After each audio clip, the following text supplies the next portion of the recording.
ไปเซิร์ชแหละก็มาแล้วก็เว้าเรื่องกดดอกกดตึกเว้าเรื่องกดดอกกระดองสินสอดอันนั้น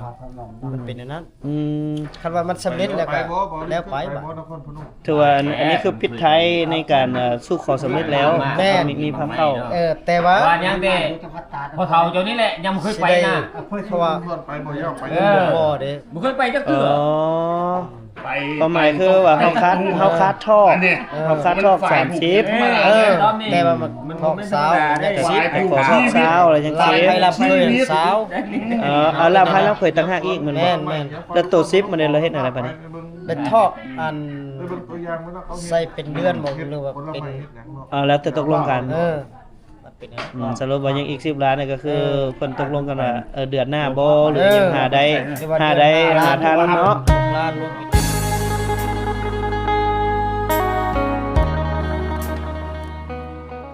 สวัสดีท่านผู้ชมพบกับวัฒนธรรมนักกายในส่วนยามค่ำๆหลังจากที่ปรุงข้าดองไปเป็นที่เรียบร้อยเนาะก็คือข้าดองแม่นได้ปรุงไป20ล้านแล้วก็ยังต้องได้สำหรับเป็นรายเดือนอีก10ล้านแต่ว่าญาติพี่น้องทั้งสองกำสองฝ่ายเขาเจ้าก็จริงใจแล้วก็เต็มใจเฮ็ดเวียกเลี้ยงแขกเนาะพี่น้องหลังจากที่ปรุงข้าดองแล้วเป็นที่เรียบร้อยทั้งฝ่ายเจ้าสาวก็แม่นเฮ็ดของอยู่ของกินเพื่อต้อนรับเข้าสู่เจ้าภาพฝ่ายชายที่เดินทางมาปรุงข้าวดองฮั่นในค่ำคืนมื้อนี้ก็จะมีการกินซุ่มแซวกันเป็นมื้อทำอิฐเนาะนอกจากมื้อนี้แล้วก็ยังมีมื้อดองอีกมื้ออื่นนอกจากแล้วมื้อดองแล้วก็ยังมีอีกมื้อนึงพี่น้องเป็นมื้อที่3ที่จะต้องได้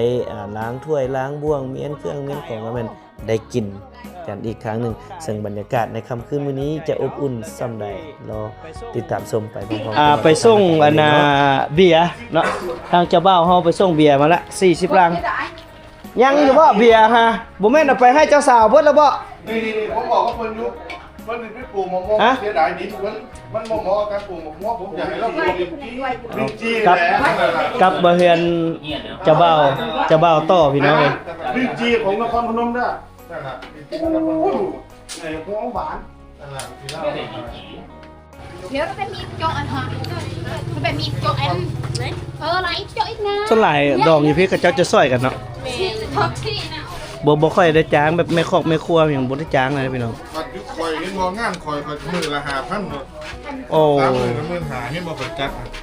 ได้จ้างมันบ่ เอาเพิ่นกล้ามันกล้าไปสิมาเฮ็ดเนาะ อืม แต่เฮาเลือกได้นะ เลือกได้ครับเดี๋ยวเดี๋ยว Khui nào đấy, chè nào đấy. Chè đi bị. อยู่นี้มันทุกบ่อนแหละแต่เจ้าก็มาซอยกัน Khi vôไปกันrồi đó. Vị bị bị. Bếp xômนึงนี่นะส้มสารนึงอันนี้ก็อีก มื้ออื่นมอมน้องจ้อยให้เราเต้นนำกับเจ้าเด้อให้เราได้ออกกำลังกายตัวนี้สิเฮ็ดหยังตัวนี้น้องจ้อย น้องสิครัวลูกบิดเดี๋ยวนี้แหละ ครัวใส่กะหล่ำ ฮะก็ได้แซ่บของเฮาดิ2 อันอยู่ใส่เอาไหม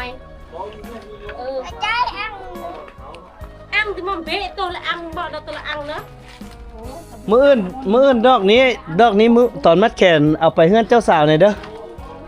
เอาไปมัดแขนตอนอันมัดแขนหั่นนะ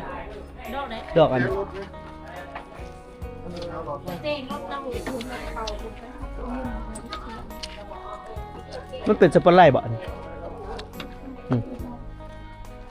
บ่ทันละมัดแขนมันบ่แจ้งมันอยู่ในห่มนี่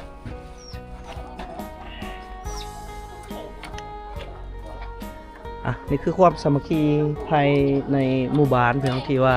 chép lên เขาเจ้าก็ซอยกันเนาะมีงานบ่ว่าจะเป็นงานดองงานแจกหรืองานอีหยังก็แล้วแต่เขาเจ้าก็สิมาซอยกันแบบนี้ล่ะมาซอยกันเฮ็ดแต่งอยู่ครัวกินเนาะบ่ว่าเฮือนไผก็แม่นมาซอยกันบ่แม่นไอ้น้องก็มาซอยอ่ะ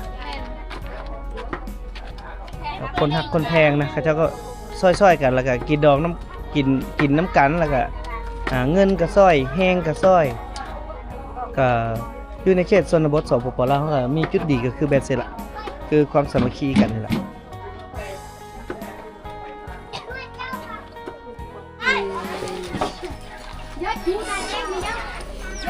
จะไปเลิกไก่ตัวนี้ไก่ขวัญวะเอาไปให้มื้ออื่นเถอะ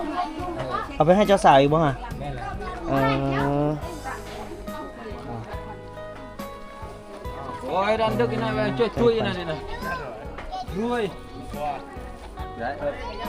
Ruồi cái lá ruồi chỗ khắp quan này. จักโตกะไก่จักโต Si to. ไข่ปอดที่ใหญ่คุยบางเซกอันนะก็เช็คจะแล้วบัวบืนเท่าไหร่จะอัน ไก่ จู ไก่ขวัญส่วนใหญ่ก็สิแม่นเฮ็ดขวัญก็สิแม่นเอาไก่ไปให้ไปเฮ็ดเนาะ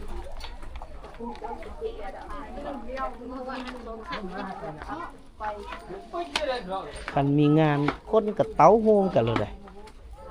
ซอยเรือ คนก็โฮมกันโลดคันมีเวลาเนี่ยอยู่จนฮอดม้างหัวงัวนี่แห้งคักกิน3 มื้อ 2 คืน เจ้าเฮือนตี เจ้าเฮือนสิดีใจสุดๆเลยเจ้าเฮือนนะ บ่ว้ายตกใจเบิดก็เดียวว่าโอ้ยเอาหยังให้แขกกินเด้อวะ คือสิมาตูดดนแท้จนว่า3 มื้อ 2 คืน ซอยเลย เนาะเอาว่าอยู่ ซ้ำนั่นแล้วเจ้าเพื่อน กินจนว่า3 มื้อเนาะกินจน3 มื้อ 2 คืนอยู่เฮ็ดแนวใดจ้ะกระเทินแล้วเด้ ย่างเลย กระเทินได้มีโอกาสมาแล้วก็เฮ็ด ตั้งไปดูที่ไหน อืม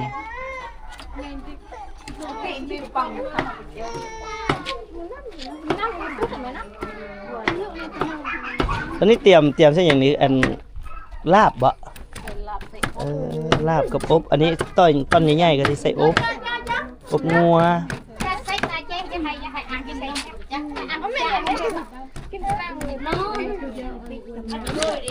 โอ้สาวใจไปเฮ็ดเวียกแล้วเนาะ มาแล้วมีกรุงเทพ โอ้ไปกรุงเทพพูป้าไปอีดาวมหาลัยไปอยู่กรุงเทพแล้วโอ้เพิ่นบ่ได้มาเลยบ่สงกรานต์บ่ได้มาเลย ไม่ได้มา ไปหาเงินเนาะเอาดีแหละก็สิได้ฮู้เฮ็ดฮู้หาตึมก็ใครกว่าอยู่บ้านเฮา ว่าคนก็โทรมาดอก อยู่บ้านเฮาก็อีเมะเลยแหละ แม่ เติมบัตร เติมบัตร เพิ่นได้เวียกแล้วเนาะตอนนี้เนาะ เฮ็ดเวียกแล้วอยู่น้ำร้านน่ะล่ะเบ้อ เอาดีใจน้องใจก็ไปหาเงินหาคำอยู่กับฝากนำอะไรพี่น้องพี่น้องทั้งฝั่งลาวเฮาไปเฮ็ดเวียกอยู่ฝั่งไทยก็ฝากพี่น้องทั้งฝั่งไทยละดูแลตัวใดไปบ่สร้างย่างบ่งามก็ติเตียนเอากันคือลูกคือหลานเบิ่งแยงเอากันฮักแพงเอากันพี่น้องสองฝั่งไทยลาวไทยเฮามื้อนี้ก็อยู่เฮือนเจ้าบ่าวเนาะในตอนค่ำๆแรงๆ ตัวเรามีตัวตุ่ม กะเกี่ยมของอยู่ของกินส่วนใหญ่อันเกี่ยมนี่เกี่ยมไว้มื้ออื่นบ่น้องจ้อย ตัวนี้บ่ สิกินได้นี่แหละ ตอนนี้แหละฮับไอ้น้องปองปายเนาะตัวอันมื้ออื่น ต้องลมงัวตอน1 โมงพี่น้องแต่เฮือนเจ้าสาวนี่เพิ่นล้มไว้ละตัวหนึงละล้มฮับเจ้าบ่าวเพิ่นเว้าล้มฮับแขกเจ้าบ่าวไปได้ไปกินอยู่พุ่นนะสิเฮ็ดกินเพียงแต่เฮาไปกินอยู่พุ่นแล้วก็แล้วเอ้ยงัวตัวหนึงไปกินอยู่พุ่นแล้วก็แล้วเอ้ยเฮ็ดหลายบ่อนเลยวะเอาไปมอบเลยสามอบสินสอดแล้วก็กินอยู่พุ่นเลยไปเบิดไอ้น้องนี่น่ะ พวกเข้าอยู่ข้างในแล้วไปกินนี่มากินอยู่นี่ คิดว่าไปโฮมเดี๋ยวเลยจ้ะดอก กินอยู่ไป เกี่ยวเอาตู้ไปเปิดแล้วกันเป็นนะ แต่นี่ได้แบบจนตรงไงโจมก่อนเนาะ เอามื้ออื่นก็สิกะเกี่ยมอยู่เฮือนเจ้าบ่าวในกัน1 โมงเนาะ1 โมงนี่เพิ่นก็จะล้มงัวไว้รับแขกในช่วงยามตอนเช้าเนาะในช่วงยามตอนเช้าก็คือแขกเกี่ยมมัดแขนเจ้าบ่าวก่อนว่าซั่นซะก่อนที่จะแห่ไปเฮือนเจ้าสาวค่ะเพิ่นก็สิมัดแขนในเฮือนเจ้าบ่าวซะก่อนแต่ตอนนี้เพิ่นก็รับแขกทางญาติพี่น้องเด้เนาะเขาเจ้าก็มาโฮมกันในมื้อนี้ล่ะเป็นมื้อโฮมอายโฮมน้องก็แม่นในมือนี้มือทวิตนี้เนาะเอาพี่น้องบัดนี้ป้าตัวเบาเตียงหายไปแวบเดียวกลับมาแม่นจะไฟทั้งอ่ะน่ะ ตายผูกแขนเป็นพี่เป็นน้องกับนายบ้าน โอ้โดนบ่ดี ถ่ายผู้แคนครับ โอ้ พี่สายเพิ่นมาอันเวียดนามก็เลยฮักเลยเพลง แม่น ก็คืออันเว้าหั่นแหละไอ้น้อง อันพังโคงเลยครับอันไปพังพุ่นพังขวาบ่เนาะพังขวาเนาะให้น้องพังขวากับพังซ้ายน่ะเลยก็นับถือเป็นพี่ชายอันนี้ไอ้นับถือเป็น ของเพล น้อง ง ข้ามไปทั้งพุ่นไอ้ก็จะให้ผิดหวังอยากกินหยังอยากไปมองใดไอ้ก็สิพาไป สิ่ง รับรองอีหลีว่าถ้าไปล่ะบ้านไอ้โบผิดหวัง ข่อยไปมาแล้ว ไอ้คนที่ทายน่ะไปมาแล้วโบผิดหวัง คานเมื่อโอ๊ดว่าอยู่ก่อนนะไปนอนคืนหนึ่งโอ้ยตายของกินบ่ซ้ำอันนั้นบ่ว่าดอกแต่ว่าการต้อนรับทางนั้นแบบว่าความอบอุ่นการต้อนรับจากใจนี่เฮาบ่ท่ามาบอกเฮาก็โห ใจหลายเนาะภูมิใจหลายเนาะ ภูมิใจให้แบบภูมิใจคันบ่ภูมิใจบ่ต้องไปทั้งพุ่นคันไปฮอดปั๊บบอกอีหลีจะบ่ให้ผิดหวัง อยากไปเที่ยวไสในประเทศไทยนะไปเลยเบิด แต่ว่าข้าพเจ้านี่แหละจะเอายังสุดจะไปสมมุติว่า เอาแต่หัวใจไป โอเค เอาแต่ร่างกายไป โอเค ครอบครัวไปเอาลูกซ้ายกับลูกสะใภ้ไปหาหมูอยู่หันอีจะพาไปนอนเดี๋ยวจะรับ เอา ผิดช พี่ อบ น้อย เอง ทางนี้ก็ถือว่าได้อายได้น้องตึมเนาะ ยินดีต้อนรับยินดีต้อนรับ เพิ่นว่าพี่น้องบ่หลายหาสหายใส่ตึมเพิ่นว่าเนาะอันนี้ก็คือกันแหละหาฮักหาแพงหาอายหาน้องเนาะไม้ลำเดียวนี่ล้อมหัวบ่ค่อยได้เพิ่นบ่ไผบ่พร้อมแปลงบ้านบ่งามเพิ่นว่าคันซันแล้วก็มื้อนี้ก็เป็นวัฒนธรรมอันหนึงความฮักความแพงของพี่น้องสองฝั่งของในเฮาก็ได้ฮักได้แพงตึมเนาะก็ดีใจนำทางพี่ทาตีที่ว่าเข้ามาบ้านอย่างมาบ้านนาดีนี่จอมอยู่ตลอดส่วนบ่เตียงมาแนวใดก็ยังสิไปแต่ว่าเพิ่นยังบ่ว่างก็มื้อนี้ถือโอกาสเนาะก็ไปรับเพิ่นอยู่พุ่นแต่มาเห็นทางเขาอันนี้เลี้ยวซ้ายก็ไปอันนี้อันนั้นก็จุดนี้ว่าไปฮอดทางเขากรีดเบิ่งขวามือเฮือนสาวจ้อยห้านสาวจ้อยโอ้ยชื่อเบิกคุซอยล่ะ ไอ้บ้านแต่ปากทางที่เป็นศาลาแล้วขายไข่มดแดงซื้อไข่มดแดงมาก้อยสู้กินบ่มีจักเม็ด โอ้ยมื้อนี้มันอันนั้นมันค่าเวียกคืออันใครจะเว้า หลายอย่างวันนี้มีหลายอย่างมีคนเสียชีวิตแน่อยู่แน่ มาก้อยไข่มดแดงน้องกินนะแบบเฮ็ดแบบสูตร มื้อก่อนก็ซื้ออยู่อันบ้านนาดีนี่แหละไปตอนพี่ฮะซื้ออยู่นี่แหละไข่มดแดงตุ้งๆนะ ต้มโอ้แซ่บ กับผักหวานไปตอนเพิ่นเอาความหักความแพงไปเนาะก็สำนี้แหละเอาสบายดีบ่สุกโอ้ยมาจะดึกจะเดินเดี๋ยวพาบ่สุกมาหาน้องพลอยหน่อยนึงก่อน โดย อำลา พี่น้องของแม่จากเฮือนเจ้าบ่าวไปดูแลเฮือนเจ้าสาว ไปพาบ่สุกมาเงินเจ้าสาว อ๋อหลายคนแท้สบายดี มาได้มาจนได้ก่อ อย่าบ้า แม่น้องพลอยยานบ่มายานเบ้าสุกบ่มาเฮ้ย เนี่ย บัดนี้ก็สิได้จีบน้องใหญ่ต่อบัดนี้จีบน้องพลอยบ่สำเร็จเด้เกินแล้วโอ้ยให้จีบแด้ เป็นไงกับน้องไหม บ่ได้เอ้ยก็เอาน้องแล้วเนาะว้าวนำเอาเสื้อตายนี้ให้มันได้มาดิโอ้ลีกทางอีกอ่ะนั่งบ่สุกนั่งน้องพลอยไปใส่แล้วใส่น้องพลอยดิเอามืออื่นลวกกระปุ้นจังไรกะมืออื่นสำเบิ่งเด้อไอสิจัดให้เด้อห้องแก้มห้ามเขินเด้อเห็นบ่ห้ามเขินแทนเขาเกิดไทยเอาโอเคหลายท่าพระว้ายอย่าสวยเฮ็ดแนวนั้นไหนขาดองเขาบ่ได้ส่งคืนไหนไปชกก็เป็นงานชกนะ ว้ายเขาค้างอยู่บ่บ่ค้างเลยป้าตก อ้าวขันยังเนาะ เอาไปเลย เอาเบิด โอ้เจ้าคือหมานแท้แล้วคนมันหมานเนาะนี่หลายคนอยู่เด้ออีสาเด้อจะบอกให้มื้ออื่นไอสิจัดอันน่ะมันหยังก็ลมน่ะมื้ออื่นไอสิจัดให้คู่เจ้าหอมแก้มเดี๋ยวคืน มื้อนั้นใส่เจ้าหอมบ่ครับ นี่ปิ้วใช่แล้วน่ะ หอมไหมเออแล้วมาตีน้ำข้าวปุ้นน่ะ แล้ว เออเอาพี่โอ้น้องพลอยอยู่พุ่นเด้อน้องพลอยเด้อโอ้อีหยังเอาปลาบ่สุกนะโอ้ฟ้าเรือมาโอ้ยไปอัดหูให้ไปหยังอุ้ยยานไปอัดหูอัดตาก่อนน้องมีโอ้ย mẹ cái nhà ta có mưa đây พบเมื่อเพิ่นว่าอยู่น้ำลูกน้ำหลานเนาะเอาบรรยากาศอยู่เพื่อนเจ้าสาวก็โอ้ยจังแม่นอีแสงได้เขาลุกเขาล้นยานบ่ทันนะครับแขกมื้ออื่นโอ้ฟ้าเรื่องฟ้าฝนมาฟ้าของฟ้าฝนโมเมนต์ธรรมดาเดี๋ยวเขาขึ้นไปเบิ่ง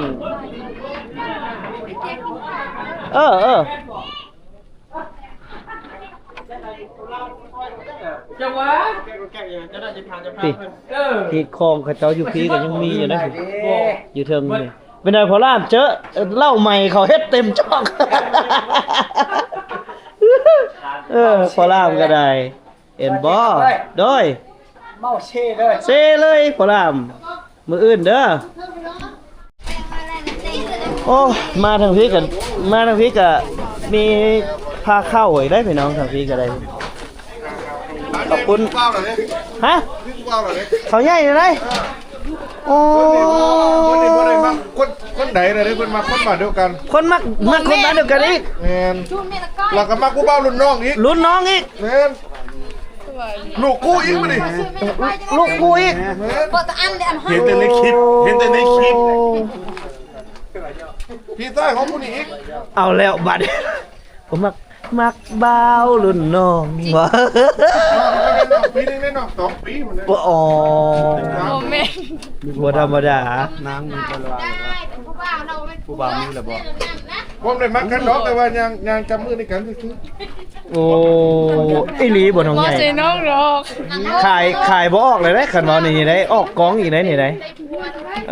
เราเตียง กำลังตีมา แอนนาเนาะแอนนายังเป็นพยานเนาะเนี่ย กำลังตีมา จะมีผู้บ่าวให้มันยืนได้เดี๋ยวได้ยังได้บ่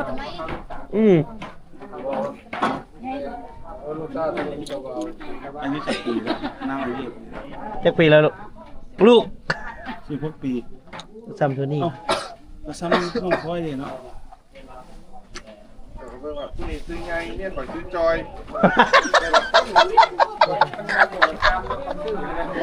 ในชีวิตเป็นจากได้ chị nhảy một con nồi มาพูดนึงซื้อหมดไหม ในชีวิตได้ยังในชีวิตเป็นจากได้ยัง อยากได้ผัว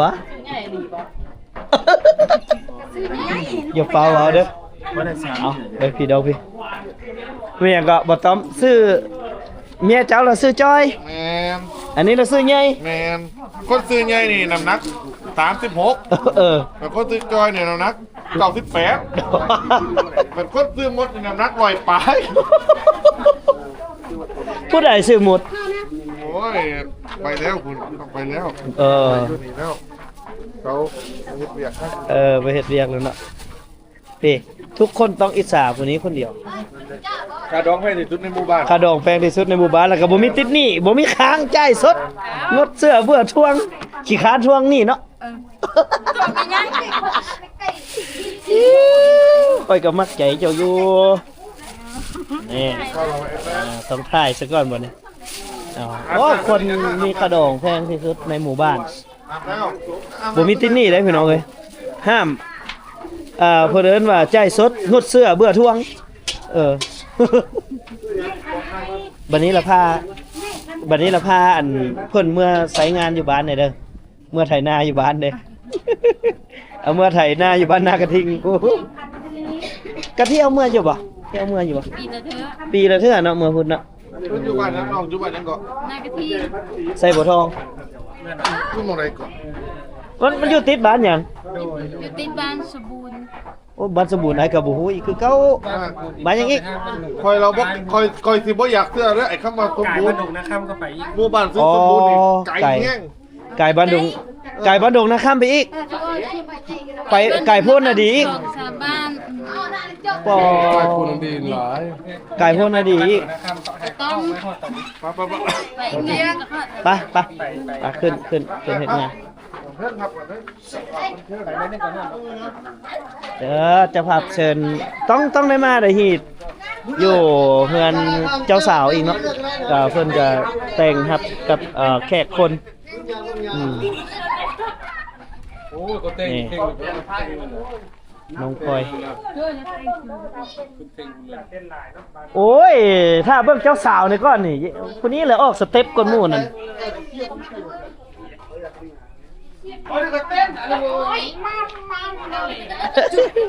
เห็นเบิดมั้ยบ่พี่บ่เห็นเบิดแล้วพอได้เต้นสเต็ปใด เต้นคักนี่สามีบ่ดากับใครแน่เด้บ่หายดอกเต้นซื่อแต่ไอ้จังล่ะเขาหอมแก้มพุ่นยินบ่แต่ไอ้เขาหอมแก้มเมียไอ้ยังบ่ด่ามาคำเพิ่นเมียไปตบเลยโอ้เป็นตบเป็นหยังเดี๋ยวสิมาถามเล็กน้อยนี่ก่อนนี่ฟังไอ้ถามเด้อผู้ใดเต้นงามเต้นเก่งที่สุดบอกว่าเต้นงามผู้ใดอย่าซีบไปไล่แม่3คนนี่ผู้ใดเต้นเก่งอาจารย์เล่นลึกไปนะ โอ้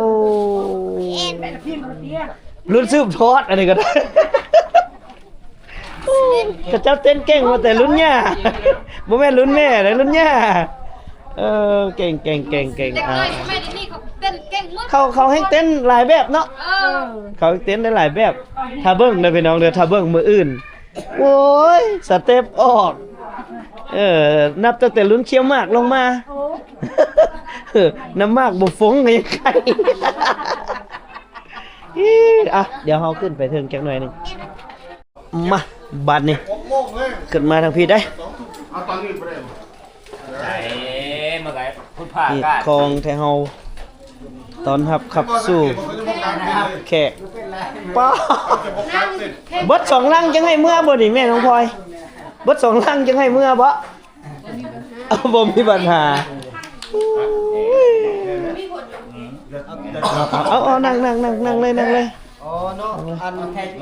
เว้าลึกท้ายเนาะโดยเจ้าเอาถ่ายอยู่นี่ก็ได้ดอกเอาอันนี้นี่ฮีดหยังเฮาต้องได้มาเฮาต้องได้มาอีกอันนี้เพราะว่าแบบว่าแบบสุคอเนาะคันว่าทางลูกตาหรือว่าเจ้าพืชทางคุณบ่มามันก็บ่ได้ก็เลยมาเจ้าสาวแล้วก็เชิญแล้วก็มาแล้วก็เว้าเรื่องกดดอกบันทึกเว้าเรื่องขดอกสินสอดอันนั้นมันเป็นอย่างนั้นคันว่ามันสำเร็จแล้วก็แล้วไปบัดถือว่าอันนี้คือพิษไทยในการสู้ขอสำเร็จแล้วมีภาพเข้าแต่ว่ายังเด้พอเฒ่าเจ้านี่แหละยังบ่เคยไปนะเพราะว่าไปบ่ยอมไปบ่เด้บ่เคยไปจักเทื่อความหมายคือว่าเฮาคัดทอก30แต่ว่ามันทอกสาวแต่10ขอทอกสาวอะไรจังซี่ให้รับเคยสาวรับให้รับเคยต่างหากอีกมันบ่แล้วตัว10มันเราเฮ็ดอะไรบัดนี้ได้ทอกอันใส่เป็นเดือนบ่หรือว่าเป็นแล้วแต่ตกลงกันสรุปว่ายังอีก10ล้านนี่ก็คือเพิ่นตกลงกันว่าเดือนหน้าบ่หรือยังหาได้หาทางเนาะ6ล้านบ่เป็นอย่างนั้นเข้าใจละแล้วก็สำเร็จบัดน้องอ้ายแต่ในรายการงานก็คือได้เริ่มคือเก่าหั่นแหละก็ดึงยื้อใส่กันเนาะทางเจ้าสาวทางเจ้าบ่าวก็ยื้อใส่กันว่าซั่นซะเอาคือเพิ่นว่านะโดยรถจักรยังดาวได้บ่ลูกไผนี่ดาวรถก็ยังดาวได้ดาวนะโอ้ครับมื้ออื่นอย่าลืมร้องเพลงนั้นให้ฟังเด้อ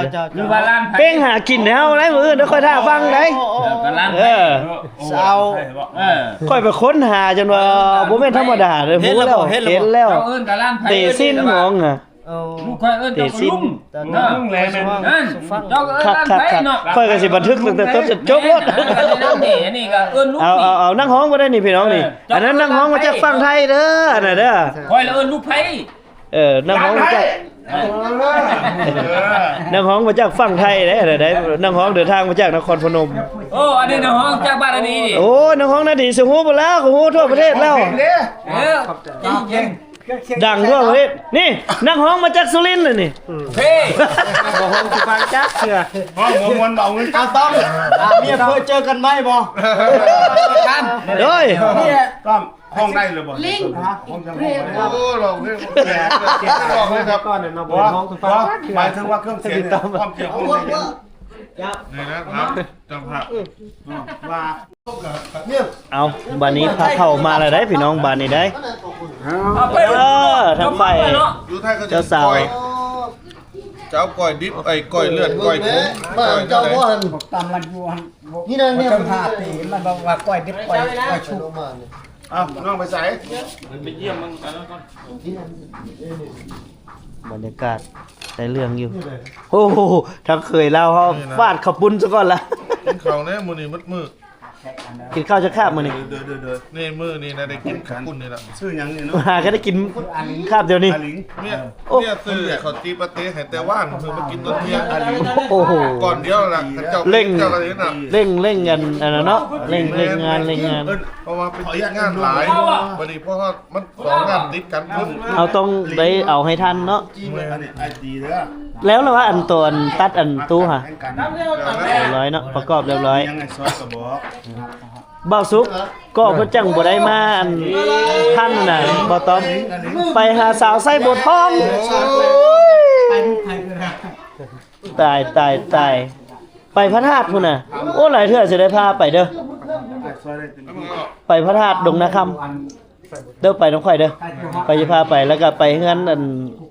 อันนี้น้ำ พระเฒ่าเจ้าอยู่พุ่นนำ ครับ ค่อยฮู้บ่แล้วบัดนี้แถวนะเดี๋ยวพาไป เอานี่ก็คือฮีตของซ้ำท้ายพี่น้องในมื้อนี้ก่อนที่จะเริ่มล้มงัวอีกตัวหนึงมื้อนี้เพิ่นก็ทางฝ่ายเจ้าสาวก็ล้มงัวตัวหนึงเนาะมื้ออื่นนี่ก็อีกตัวหนึงเนาะพี่น้องเนาะเพื่อจะรับแขกในมื้ออื่นเนาะเพิ่นก็เชิญมากินอยู่เฮือนเจ้าสาว แต่ว่าอยู่เฮือนเจ้าบ่าวนี่ก็งัวตัวหนึงเพื่อรับแขกมัดแขนเจ้าบ่าวในตอนเช้าก่อนที่จะแห่เขยมาเฮือนเจ้าสาวเนาะในมื้ออื่นเดี๋ยวจังไดก็ฝากท่านผู้ชมนี่ก็ติดตามเนาะเรื่องราวดีๆการสละโสดของน้องพลอยเดี๋ยวเจ้าบ่าวแม่นไผนั้นก็พุ่นแหละมืองานเด้อพี่น้องเด้อจังสิได้เฉลยให้พี่ให้น้องได้รับรู้นํกันคาดบ่ถึงพุ่นแหละ เนาะคาดบ่ถึงพุ่นแหละแต่ก่อนว่าจังไดก็ประวัติของอันเจ้าบ่าวเฮามักกระเทยบ่ติ ให้นอกกับเครื่องได้ กิ๊กลิลลี่ เป็นไปเรื่อยเอาเมียแล้ว ลิลลี่เอาเมียแล้ว ลิลลี่เอาเมียแล้วเพิ่นละเปลี่ยนใจมาเอาเมียบ่ครบ แม่นอบหั ป้อม ก โอ้ย อะไรเงี้ยได้ห้องเพลง ครับไรท้องแค่ละครับ ไอ้ว่าไอ้สิบ่ได้ห้องอะไรไอ้สิเมาแล้วเบิดเบียร์ไปเบิด10แก็บเลย น้องพลอยอายสิไปเอาเครื่องเสียงมาเด้อ เดี๋ยวไหน สิไปเอาเครื่องเสียงงานดองนี่งานดองแล้วบ่มีเสียงเพลงได้ไปเอาเด้ มันจะบ่ได้เมื่อบ่ซั่นน่ะมันก็แจ้งเลยบ่ซั่น แจ้งได้มื้อนี้ได้แจ้งได้ ก่อนแวะเกี่ยวมันนี่นะ นอนแหละนอนได้มื้อนี้ได้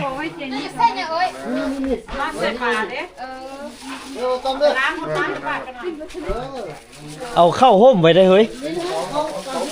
เอาเข้าห่มไว้ได้เบิ่งฟ้าเบิ่งฝนนี่คือสิมาอีหลีได้ได้พอพังตุ้มๆต้มๆนี่นะ โอ้ย2หน่วยก็สนั่นเบ่แล้วแถวนี้นะสังกะสีปื้ดเลยเห็นบ่อยู่ข้างเฮือนค่อยเพิ่นยังว่าว่าจักเขาเปิดตู้ซ้ำใดว่าถ้วยบ้วงกันเต้นอยู่เบิดคืน อันนี้โตไม้เนี่ยนี่โตไม้แล้ว ตัวเก่าแท้เนาะ คณะเก่า ถ้วยบ้วงเขายังเต้นเบิดคืน ๆคืนตัว เออ ซ้ำได้เนาะ แม่นนี่งัวดองมื้ออื่น2น้องบ่น่าจะสำนึก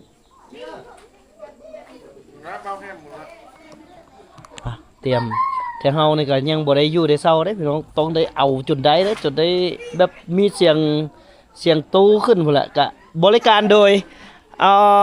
วงดนตรีซีเมนซาวคือเก่าพี่น้องเครื่องเสียงรับไซอยู่ในชุมชนเฮา ผสมพันธุ์หน่อยบ่เป็นไทยได้ผสม ตัวใด มือเลยเนาะ ตัวใด ง่วงนะ งัวขุนนะบ่ แม่นไทยใหญ่กว่าจ้าเดี๋ยวนะว่าแฟม แซ่บได้ทั้งใดไผบอกแล้ว หัวมันจะออกไปปวดว่าพี่เอาว่าแฟมแล้วยาไปพุ่นละ บ่มันเอาเอง ฮะบอกแล้ว แม่น บอกแล้ว ยาไปบอกว่าแฟม ยังบ่ทันบอก ยาไปบอกเพิ่นเอาเดี๋ยวก็ยาดอกเด้อเพิ่นไปบอก จะย่างไปพุ่นก่อนก็ได้ลอยมาอยู่พี่เบาสุกเนาะโอ้ มีแต่สาว โอ้มีแต่สาวๆขันอายเลือกเมียยานแต่เสียน้องคนที่หักว้ายจังแม่นลำบากมากหัวใจแท้เด้น้องใหญ่เนาะนี่สาวใหญ่ว่ะเป้ยบึกสาวใหญ่อีสานน้องพลอยบ่สาวใหญ่อีสานบ่โอ้ยอีสานอีกแล้วเอาข้าวปุ้นเฮาจักเป่ามื้อนี้เฮาลวกจักเป่าสาวๆ3เป่าโอ้ยให้อ้ายกินแต่จับเดี๋ยวหนึง